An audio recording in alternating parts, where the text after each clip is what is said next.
Praise the Lord. Praise the Lord. जय श्री। आशा करती हूँ आप सब लोग भले चंगे हैं। तो आज हम लोग वचन में जाने से पहले हम लोग का जो महत्वपूर्ण सूचनाएं हैं, मैं उन सूचनाओं को एक बार दोहराना चाहूँगी। जैसे आज भी अगर देखा जाए तो दो ही ग्रुप पाया जाता है, एक परमेश्वर का ग्रुप और एक शैतान का ग्रुप, है ना। तो विशेष करके जैसे जो कल्ट ग्रुप है तो शैतान का ग्रुप में ही आता है। तो कल्ट ग्रुप को हम लोग लेके नहीं चल सकते हैं। तो कल्ट ग्रुप में क्या क्या आता है, बहुत सारे क्वेश्चन आता है कल्ट ग्रुप में क्या क्या आता है। तो कल्ट ग्रुप में सबसे पहला आता है जो बोलता है मनुष्य गॉड है। तो मनुष्य कभी गॉड हो नहीं सकता है, मनुष्य ईश्वर नहीं हो सकता है, क्योंकि ईश्वर ईश्वर है। फिर उसके बाद आता है क्या, स्टेचू का भी वर्शिप होता है, यानी मूर्ति का भी क्या होता है, वर्शिप होता है। तो ये सब किस में आता है, कल्ट ग्रुप में। फिर आता है क्या, दशमांश का शिक्षा देता है, ये भी किस में आता है, कल्ट ग्रुप में। आप अगर देना चाहते हो तो 10 क्यों, उसके बदले में 20 दे सकते हो, 20 दे सकते हो, या 50 दे सकते हो, या 100 दे सकते हो, या अपने आप को भी प्रभु को दे सकते हो, है ना। तो हम लोग दशमांश की शिक्षाओं को भी लेके नहीं जा सकते हैं। फिर आता है नीचे गिराना। कुछ लोग पवित्र आत्मा के नाम पर क्या करता है, लोगों को नीचे गिराता है, ये भी कल्ट ग्रुप में आता है। जो खुद को, उसके बाद जो खुद को पापा बुलवाता है। बहुत सारा ऐसा संस्था है जो पास्टर लोग क्या होता है, प्रभु का दास लोग अपने आप को पापा बुलवाता है, ये भी गलत है, क्योंकि हमारा एक ही बाप है, वो प्रभु यीशु है ना। तो सोच के देखिए, थोड़ी देर के लिए आप किसी को पापा बुलवाते हो और प्रॉपर्टी का जब हिस्सा आता है तो बच्चा जब हिस्सा मांगेगा तो देगा नहीं देगा। तो ये भी कल्ट ग्रुप में आता है। फिर आता है प्रभु भोज लेने से हम लोग नहीं रोकते हैं, क्योंकि अगर किसी का उद्धार हो जाता है तो हम लोग प्रभु भोज उन्हें दे सकते हैं, है ना। और बपतिस्मा लेना बहुत जरूरी है, लेकिन बपतिस्मा से पहले एक व्यक्ति का उद्धार होना भी बहुत जरूरी है ना। तो और बहुत सारे संस्था वाले लोग क्या करता है, लोग क्या बोलता है कि पहले तुम बपतिस्मा लो फिर तुम प्रभु भोज करोगे, है ना। तो ये भी कल्ट ग्रुप में ही आता है। और उसके बाद अर्पण की हुई वस्तु खा सकते हो, यानी कि मूर्ति का चढ़ाया हुआ चीज खा सकते हो, ऐसे वाले भी किसमें आता है, कल्ट ग्रुप में आता है। क्योंकि मूर्ति का चढ़ाया हुआ चीज एक विश्वासी, एक मसीह नहीं खा सकता है। और है पुराना श्राप अभी भी है। जो लोग विश्वासी होकर के ऐसे मानते हैं कि आपका पुराना श्राप है, इसलिए आप वहाँ से निकल नहीं सक रहे हैं, आपका प्रॉब्लम है, आपका कष्ट है। लेकिन सबसे पहली बार आप जब प्रभु यीशु मसीह पर विश्वास करते हैं तो आपका पूरी की पूरी श्राप खत्म हो जाती है ना, आप नई सृष्टि में आ जाते हैं। तो पुराना श्राप का तो वहाँ बात है ही नहीं। लेकिन कुछ विश्वासी लोग और मसीह लोग ऐसे मानते हैं क्या, कि पुराना श्राप अभी भी आपका है, लेकिन देखिए किसमें आता है, कल्ट ग्रुप में आता है। उसके बाद खुद को किसी नबी से जोड़ता है। कुछ ऐसे सेवक लोग हैं, वो क्या करते हैं, अपने आप को किसी नबी से जोड़ता है कि हम एलिया जैसा प्रचार करते हैं, हम एलिया वाले लोग हैं।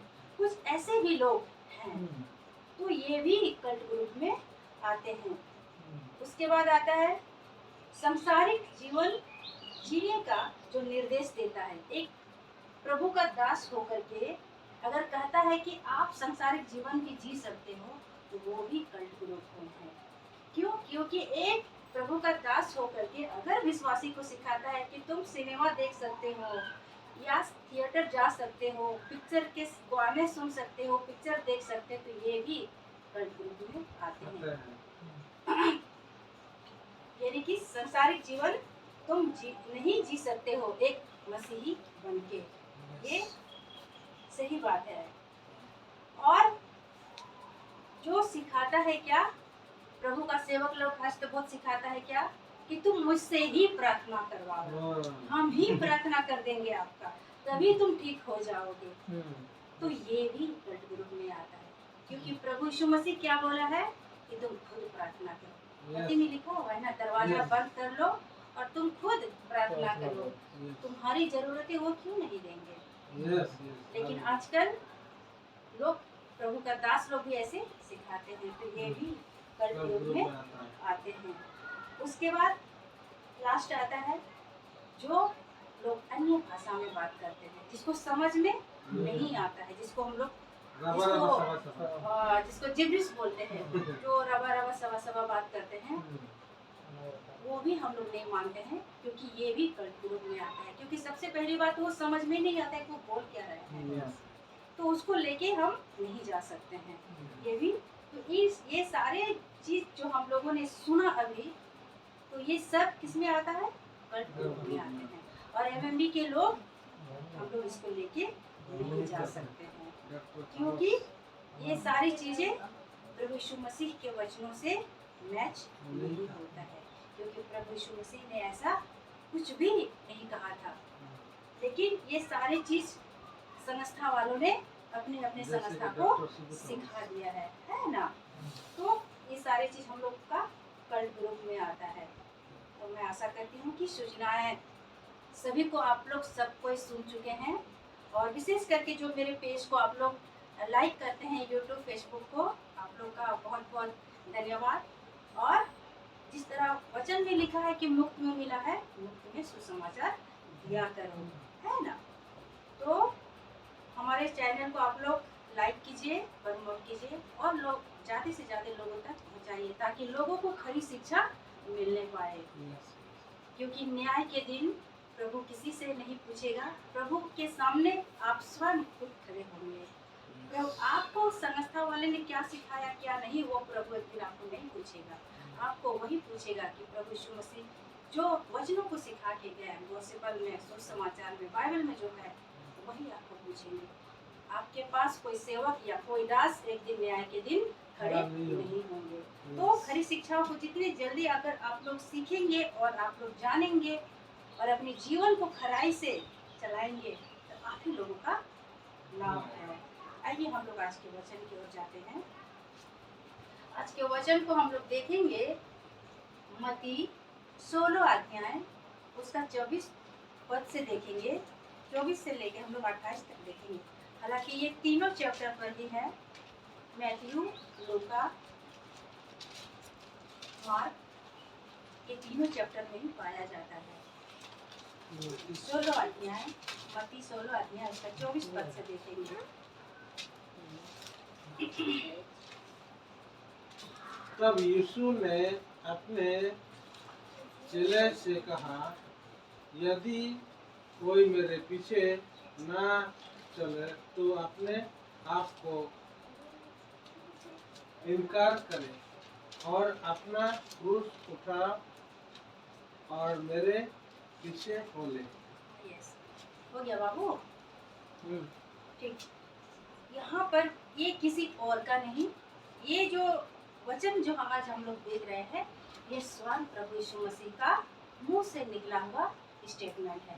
प्रभु यीशु मसीह का मुंह से जो निकला है वो वचन है, और ये तीनों पुस्तक में ही हम लोग को मिलता है, मत्ती में, मार्कुस में और लूका में। तो यहाँ पे प्रभु यीशु मसीह कह रहे हैं, और जो मत्ती ने लिखा है यहाँ पर 16 अध्याय 24 पद, वहाँ लिखा हुआ है, तब यीशु ने अपने चेलों से कहा। किसने कहा? यीशु ने। किससे कह रहे हैं? अपने चेलों से। यदि कोई मेरे पीछे आना चाहे तो अपने आप का इनकार करे। ये यीशु मसीह का स्टेटमेंट है, किसी और का नहीं। कोई प्रभु का दास नहीं, कोई प्रभु का भविष्यवक्ता नहीं, लेकिन ये स्टेटमेंट स्वयं प्रभु यीशु मसीह का है। प्रभु यीशु मसीह से ये, उसका मुख से ये वचन निकला है। यहाँ कह रहा है क्या? तब यीशु ने अपने चेलों से कहा, यदि कोई मेरे पीछे आना चाहे तो अपने आप का इनकार करे। और अपना क्रूस उठाए और मेरे पीछे हो ले। अपने आप का इनकार का मतलब क्या होता है? अपने आप को त्याग कर दे। अपने आप का इनकार का मतलब होता है क्या? कि आप उन सारे रिश्तों को, उन सारी चीजों को आपको त्यागना होगा। कई सारे रिश्ते हमें क्या करता है? बांध के रखता है, हमें आगे बढ़ने नहीं देता है। कई बार फैमिली आता है, कई बार हमारी प्रॉब्लम्स आते हैं, कई बार हमारी आर्थिक स्थिति आती है ना? लेकिन प्रभु से बोलते हैं उन सारे चीजों को त्याग करके तुमको मेरे पीछे आना है, तभी तुम मेरे चेले ठहरोगे। कहने का मतलब यहाँ बोले अपना क्रूस उठाओ और मेरे पीछे बोले। क्रूस उठाने का मतलब क्या होता है? दुख उठाना। और अगर आप संसार में होके सब एंजॉय कर रहे हैं, सब मजे कर रहे हैं, और आप कहते हैं कि मैं एक अच्छा विश्वासी हूँ, तो वचन मैच नहीं करता आपका जीवन के साथ। कहीं ना कहीं आप दुविधा में हैं, क्योंकि वचन क्लियर कहता है, स्पष्ट रीति से कहता है क्या? अपना क्रूस उठा के तुमको मेरे पीछे चलना है, यानी दुख तुमको उठाना है। आगे का पद कहता है क्योंकि जो कोई अपना प्राण बचाना चाहे वह उसे खोएगा, और जो कोई मेरे लिए अपना प्राण खोएगा वह उसे पाएगा। क्योंकि आज देखा जाए बहुत सारा विश्वासी सिर्फ एंजॉय लाइफ जीता है, क्योंकि उसके पास ना कोई बोझ है, ना कोई दर्शन है, ना कोई प्रभु के लिए कार्य है। मैं बहुत सारे विश्वासी से मिलता हूँ और मिलती हूँ, उनके पास कोई जिम्मेदारी नहीं है और वो अपनी संस्थाओं को सिखाते भी नहीं है। कुछ ही लोगों को सिखाता है वो, लेकिन वचन कहता है क्या? सबको एक बराबर ही एक विश्वासी को सीखना है। सबका प्रभु यीशु के लिए कार्य है। तो कुछ लोग सबके सब विश्वासी प्रभु का कार्य को करना बहुत जरूरी है। यहाँ लिखा है क्योंकि जो कोई अपना प्राण बचाना चाहे उसे खोएगा। जो कोई चाहता है कि अपना प्राण बचाए, लेकिन वो क्या करेगा? और जो कोई मेरे लिए अपना प्राण खोएगा वो उसे बचाएगा। यीशु मसीह बोलते हैं मेरे लिए अगर प्राण तुम्हारा खोएगा तो मैं बचाऊंगा। क्योंकि अगर हम लोग जिस बाइबल को आज हम लोग पढ़ रहे हैं, ये बाइबल लिखने वाले लोग बहुत परिश्रम किया है, बहुतों का कत्ल किया गया, बहुतों को पत्थर से मार दिया गया, बहुतों को जिंदा जला दिया। तो ये बाइबल जो हम तक पहुंचा है, बहुतों का लोग इसमें क्या है? संघर्ष और प्रभु यीशु मसीह के लिए अपनी जान कुर्बानी किया है। ये भी नहीं आया है हम लोग के पास। और आज भी प्रभु यीशु मसीह के लिए लोग अपने प्राण देते हैं। तो प्रभु यीशु मसीह बोलते हैं कि मेरे लिए अगर तुम प्राण को खोओगे तो तुम सचमुच में अपने प्राण को बचाओगे, क्योंकि प्रभु यीशु मसीह के ही हाथ में सारा अधिकार है। 26 पद, यदि मनुष्य सारे जगत को प्राप्त करे और अपने प्राण की हानि उठाए तो उसे क्या लाभ?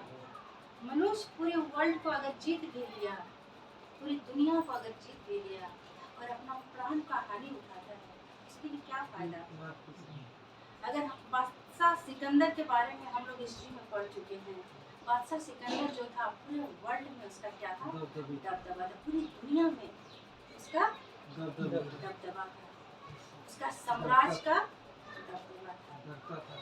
लेकिन वही बादशाह सिकंदर जब मर जाता है तो वो मरने से पहले वो लोगों को क्या बोलता है कि जब मुझे दफनाने ले जाओगे तो उस कफन का बॉक्स से, यानी कि उसका डेड बॉडी जिस बॉक्स में ले जा रहा था, वो पहले बोला था कि मेरे दोनों हाथ को बाहर निकाल देना, ताकि मैं दुनिया वालों को मैसेज देना चाहता हूँ मैं एक बादशाह सिकंदर जरूर बना।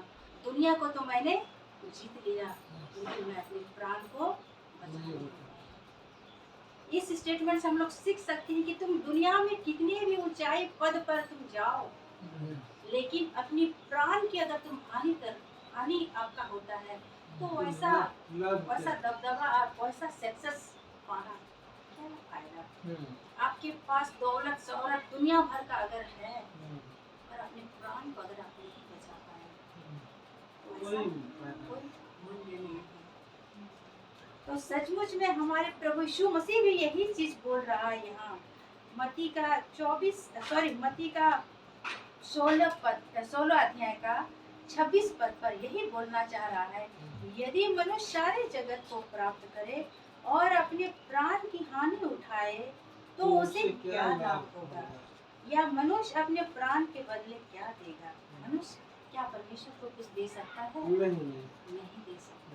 लेकिन आज हम लोगों का बहुत बड़ा प्रभु यीशु का अनुग्रह है कि आज प्रभु यीशु मसीह हम लोग के ऊपर, एक विश्वासी के ऊपर वो अनुग्रह किया है, वो दया किया है, वो आशा रखता है कि मेरे बच्चे मेरे लिए कार्य करेंगे।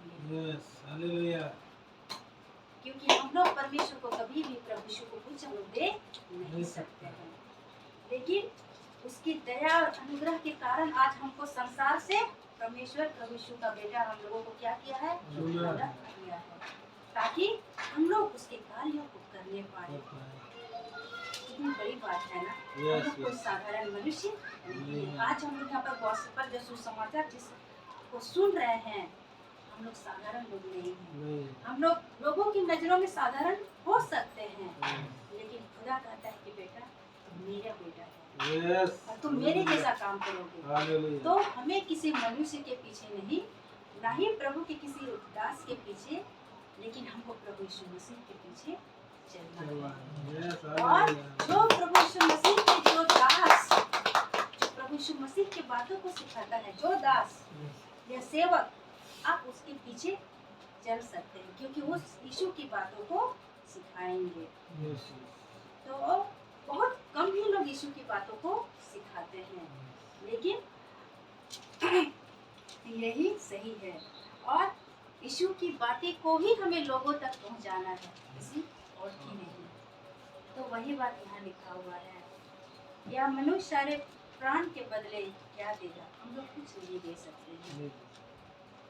27 पद, मनुष्य का पुत्र अपने स्वर्गदूतों के साथ अपने पिता की महिमा में आएगा और उस समय वह हर एक को उसके कामों के अनुसार प्रतिफल देगा।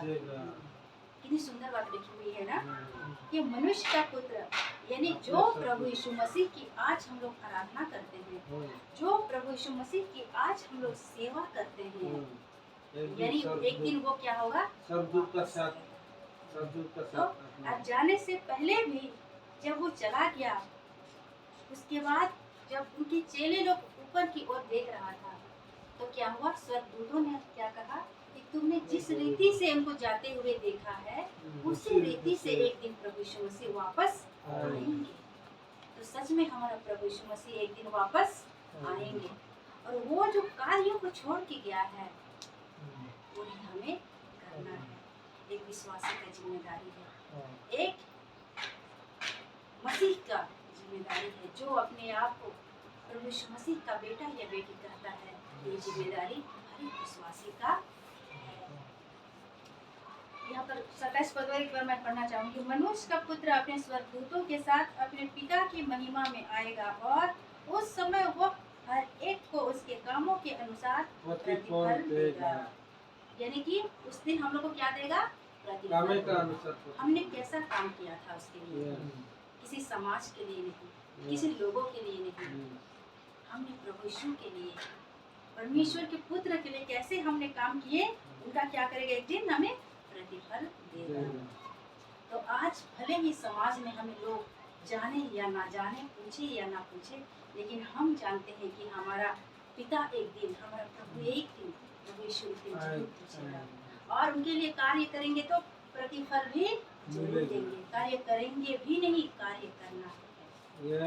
ये जिम्मेदारी हम अपने कंधों पर लेते हैं, बल्कि सबको अपने कंधों पर, विशेष करके विश्वासी और मसीह लोग को ये जिम्मेदारी अपने कंधों पर लेना ही है। इसी तरह हम लोग और एक वचन को देखते हैं, प्रकाशित वाक्य अध्याय 22 देखें, लास्ट प्रकाशित वाक्य 22 अध्याय उसका 12 पद से हम लोग देखेंगे।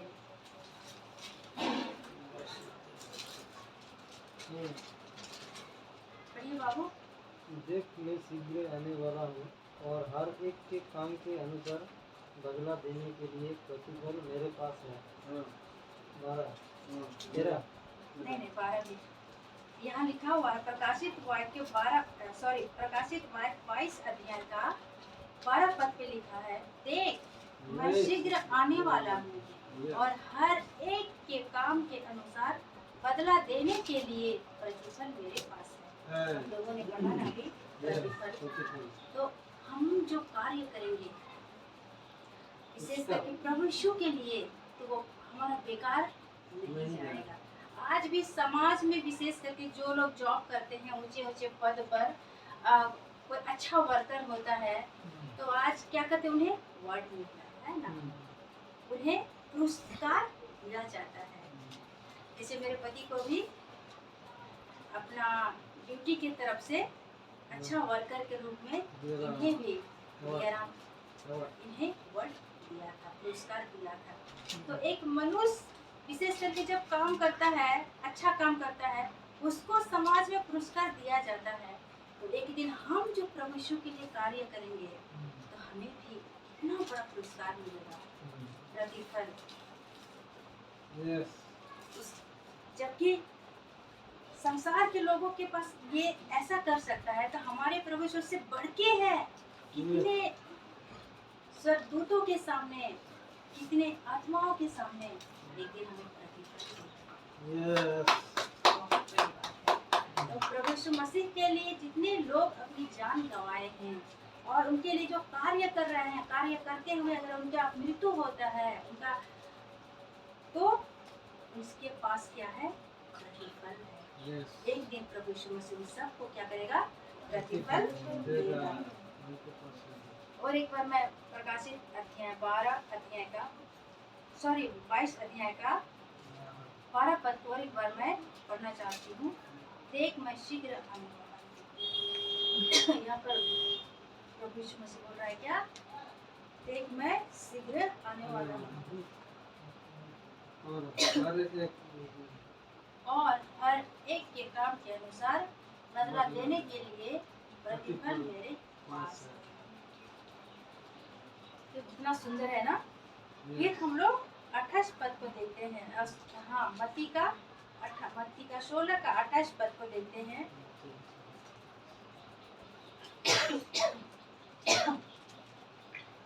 मैं तुमसे सच कहता हूँ कि जो यहाँ खड़े हैं उनमें से कुछ ऐसे हैं कि वे जब तक मनुष्य के पुत्र को इसके राज्य में आते हुए ना देख लेंगे तब तक मृत्यु का स्वाद कभी ना चखेंगे, है ना। तो सचमुच में हमारे प्रभु यीशु मसीह के पास प्रतिफल है हम सबके लिए देने के लिए। तो आज हम प्रभु यीशु मसीह की जो सेवकाई है, जो मिनिस्ट्री है, जो आज मसीहियों को, विश्वासियों को जो दिया गया है, वो हल्के में हम लोग नहीं ले सकते हैं। और ये जिस वचन को आज हम लोगों ने सुना और हम लोगों ने जो सीखा, ये तीनों ही सुसमाचार पर मिलता है, मत्ती, मार्कुस, लूका, और तीनों ही अपनी अपनी पुस्तक पर लोगों ने लिखा है। तो सचमुच में आज हम लोग जिसकी सेवा करते हैं, जिसकी आराधना करते हैं, वो कोई साधारण नहीं है, वो जिंदा परमेश्वर है। एक दिन वो वापस आएंगे। मैं आशा करती हूँ कि इस सुंदर वचन के जरिए हम लोग सभी कोई आशीष हुए हैं, और जितने भी लोग सुनेंगे जरूर इन वचनों से आशीष होंगे, और प्रभु उन लोगों की आत्मिक आँखें को खोल दे और इस जिम्मेदारी को विशेष करके समझे। और अगर आप लोग आसपास में अगर आप लोग हैं तो आप लोग हम लोग से भी जुड़ सकते हैं और कई शिक्षाओं को प्राप्त कर सकते हैं। हम लोग अदरा वेस्ट बंगाल पुरुलिया के रहते हैं, और हम लोग यहाँ पर हाउस चर्च हम लोग रहते हैं। हम लोग यहाँ 10:30 बजे, हम लोग का 10:30-12 बजे आसपास जब शुरू होता है आप हम लोगों से जुड़ करके अपनी शिक्षाओं को ले सकते हैं